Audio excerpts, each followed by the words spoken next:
اے پیغمبروں، کھاؤ پاک چیزیں اور عمل کرو صالح، تم جو کچھ بھی کرتے ہو میں اس کو خوب جانتا ہوں، اور یہ تمہاری امت ایک ہی امت ہے اور میں تمہارا رب ہوں، بس مجھی سے تم ڈرو۔ آپ پیچھے مختلف رسولوں کے اور ان کی قوم کے ذکر کے بعد پیغمبروں کو خطاب کر کے ایک حکم دیا جا رہا ہے، اور سبحان اللہ کیا ہے وہ حکم؟ کلو من الطیبات، کھانے کی بات ہو رہی ہے کہ پاکیزہ چیزوں میں سے کھاؤ، وَاعْمَلُوا صَالِحًا، اور نیک عمل کرتے چلے جاؤ۔ تو یہاں پہ ایک بہت گہرا کنیکشن ہے پاکیزہ کھانے میں اور نیک اعمال میں، کیونکہ انسان کے مال کا بہت بڑا حصہ کہاں پہ خرچ ہوتا ہے؟ اس کے رزق پہ جاتا ہے۔ تو پاکیزہ چیز جیسے انسان کھاتا ہے اس کے اندر جاتا ہے، کہنے کو یہ اس کی جسمانی ضرورت ہے، لیکن جسمانی ضروریات کو پورا کرنے کے لیے جب انسان حلال اور پاکیزہ چیز کھاتا ہے تو یہ چیز اس کو روحانی طور پہ بھی امپیکٹ کر رہی ہوتی ہے۔ اسی لیے ہمارے دین نے کچھ چیزوں کو ہمارے لیے حرام کر دیا، اور حلال میں بھی پھر ایک پاکیزہ کی کیٹیگری، جو حلال کے اندر پھر پاکیزہ چیزیں کیا ہیں، کیونکہ اس میں بھی پھر جنک کھانا یا ایسی چیزیں کھانا جو صحت کو خراب کرتی ہوں، یا ہو سکتا ہے کہ ہر بندے کی جو باڈی ہے وہ ڈیفرنٹ ہے، ایک چیز ایک کے لیے طیب ہو سکتی ہے، دوسرے کے لیے حلال تو ہے بٹ اس کی صحت کے حساب سے اس کے لیے طیب نہیں ہو سکتی ہے۔ تو ان ساری چیزوں کی احتیاط جو ہے، جیسے ہے نا کہ زندگی ایک ہی دفعہ ملی ہے، ایک چانس ہے ہمارے پاس، تو ہم نے اس چاند سے بھرپور فائدہ اٹھانا ہے، اور ہم تب تک اس سے فائدہ نہیں اٹھا سکتے جب تک ہم جسمانی طور پہ بھی صحت مند نہیں ہوتے۔ اور یہ جو کھانا ہے نا، جیسے میں نے کہا نا اس کا روح پہ بھی اثر ہوتا ہے، تو اس کے ساتھ ساتھ سبحان اللہ، اللہ کا کلام کتنا سچا ہے۔ آج ہمیں جب سائنس وہ چیزیں پروف کر کے بتاتی ہے پھر ہمیں قرآن کی اہمیت سمجھ میں آتی ہے، ہونا دوسری طرح سے چاہیے تھا، لیکن آج سائنس یہ بات پروف کر رہی ہے کہ کھانے کا امپیکٹ انسان کے اوپر کتنا گہرا ہوتا ہے۔ ایک سائنس کی ریسرچ کے مطابق انزائٹی، ڈپریشن اور اس طرح کی جو بیماری ہیں، جو ذہنی بیماریاں ہیں، اس کا بھی ایک لنک ہماری خوراک کے ساتھ ہے۔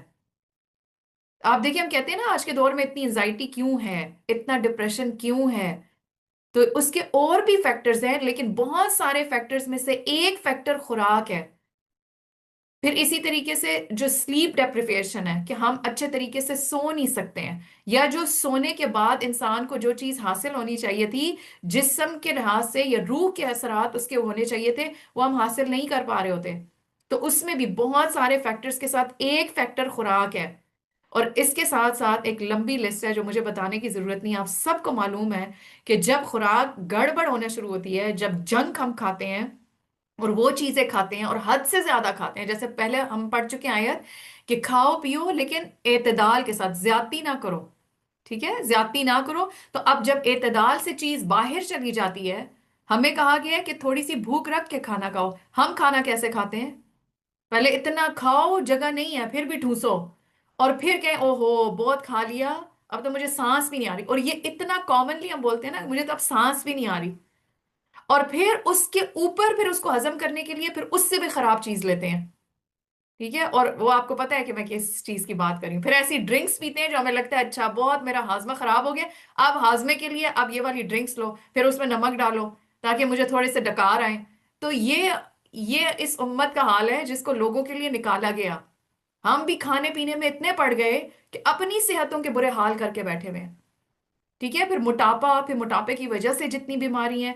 تو آپ دیکھیں ان ساری چیزوں کا ہم نے جو افطار میں کھایا ہوتا ہے نا، ہماری تراویح پہ اس کا اثر ہو رہا ہوتا ہے، ٹھیک ہے۔ تو یہ ایک چھوٹی سی اگر چیز کو ہم سمجھیں نا، کہ اس سے ہی ہم دیکھ لیں کہ افطار میں جو کھایا ہوتا ہے اس کا اثر میرے اوپر کیسے ہو رہا ہوتا ہے، تو اس سے اندازہ لگائیں کہ جو ہم خوراک کھاتے ہیں اس کا ہماری جسمانی صحت پہ، ہماری روحانی صحت کے اوپر، اور پھر ہماری جذباتی صحت کے اوپر کتنا امپیکٹ پڑ رہا ہوتا ہے۔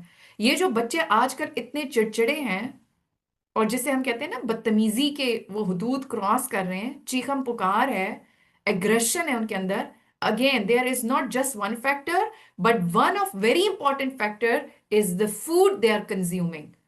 اور اس کے اوپر آپ سرچ کریں آپ کو بہت کچھ مل جائے گا، and I'm sure کہ آپ سب نے بہت ساری ایسی ویڈیوز دیکھی ہوں گی، اور ان کے اوپر ایکسپیریمنٹ کیے گئے ہیں کہ کچھ عرصے کے لیے جب ان کی ڈائٹ میں سے شوگر نکالی جاتی ہے تو بچہ کتنا اچھا بیہیو کرنا شروع ہو جاتا ہے۔ تو شوگر سپائک ان کو کہاں پہ لے جاتی ہے؟ اب شوگر حرام تو نہیں ہے، حلال ہے نا، لیکن وہ طیب کے کیٹیگری کو کب کراس کر جاتی ہے؟ ریفائنڈ شوگر، حد سے زیادہ شوگر، اس کا کیا نتیجہ ہم دیکھتے ہیں. تو یہ شوگر کا بھی امپیکٹ کسی ایک چیز پہ نہیں ہے. وہ جیسے میں نے آپ سے پہلے ذکر کیا تھا نا، ہم نے ایک واٹس ایپ پہ کورس کرایا تھا، میرا جینا میرا مرنا. تو اس میں جو پہلا حصہ ہے وہ میرا جینا ہے. ٹھیک ہے، تو اس میں ان ساری چیزوں کے اوپر کافی ڈیٹیل سے بات ہوئی ہے کہ میرا جینا تب تک اچھا نہیں ہو سکتا جب تک ہم روحانی، جذباتی، جسمانی طور پر صحت مند نہیں ہوتے. ان کو صحت مند بنانے کے لیے ڈفرینٹ فیکٹرز کے اوپر ڈیٹیل میں بات کی گئی ہے، جس میں سے ایک خوراک، اور خوراک میں بھی میدا اور شوگر کے اوپر کافی ڈیٹیلڈ چیپٹر ہے وہ، کہ کس طریقے سے یہ ساری چیزیں ہماری صحت کو امپیکٹ کر رہی ہیں. اور وہ صرف صحت کا امپیکٹ نہیں ہوتا، وہ ذہنی طور پہ بھی ہم بگاڑ کا شکار ہو جاتے ہیں. ایک ریسرچ کے مطابق کپلز کے اوپر یہ ایکسپیریمنٹ کیا گیا. اب آپ یہ سوچیں، کپلز کے اوپر ایکسپیریمنٹ کیا گیا کہ کون سے کپلز کی زیادہ لڑائی جھگڑا ہوتا ہے، اور اس کا بھی ریزلٹ یہی نکالا گیا کہ جن کی ڈائٹ خراب تھی یا جن کی ڈائٹ میں شوگر کانٹینٹ زیادہ تھا، تو چڑچڑے پن کی وجہ سے وہ آپس میں لڑتے زیادہ تھے.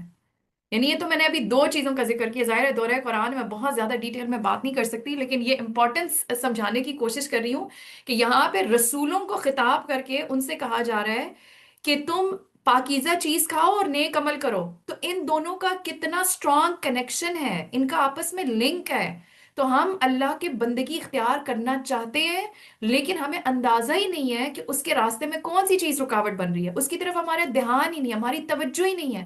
تو جو لوگ آج دین سے دور ہیں، جو اسلام کی طرف نہیں ہے، وہ کانشیس ہو کے انہوں نے اپنی روٹینز چینج کر دی، دین کے مطابق کر دی، سنت کے مطابق کر دی.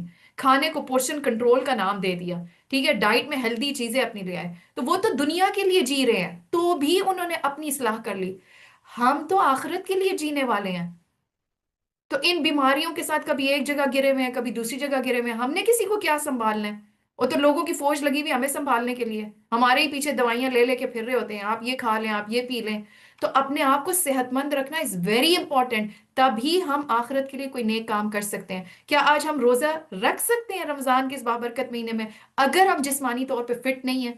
کیا ہم خشوع کے ساتھ نمازیں کھڑی ہو کے اور تراویح ادا کر سکتے ہیں اگر ہم جسمانی طور پہ فٹ نہیں ہیں؟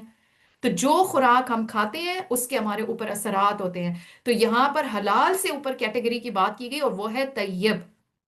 تو اس لیے ہم سب نے اس چیز کا بھی خاص دھیان دینا ہے کہ ہم کھاتے پیتے کیا ہے. ٹھیک ہے، تو یہ جینا، یہ مرنا، یہ بھی اللہ رب العالمین کے لیے، نماز اور قربانی بھی اس کے لیے، جینا اور مرنا بھی اس کے لیے. تو اس لیے ایسے جئیں کہ جس کے مطابق ہماری صحت درست رہے، اور ہمارے اندر وہ طاقت ہو، وہ قوت ہو، اور ہم اچھے طریقے سے اس رب کی عبادت کر سکیں جس مقصد کے لیے ہمیں دنیا میں بھیجا گیا ہے.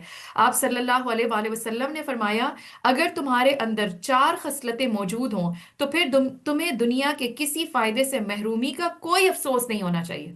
یعنی اگر یہ 4 چیزیں ہیں، اور اگر کوئی چیز نہیں بھی ہے تو اس کی کمی تمہیں فیل نہیں ہونی چاہیے. اور وہ 4 چیزیں کیا ہیں؟ امانت کی حفاظت، سچی بات، حسن فطرت، اور رزق کی پاک دامنی. تو بہت ہی خوبصورت آیت ہے، اور بہت اس میں گہرا سبق ہے کہ اگر ہم نیک بننا چاہتے ہیں تو اپنی خوراک پہ بھی توجہ دینا ہوگی.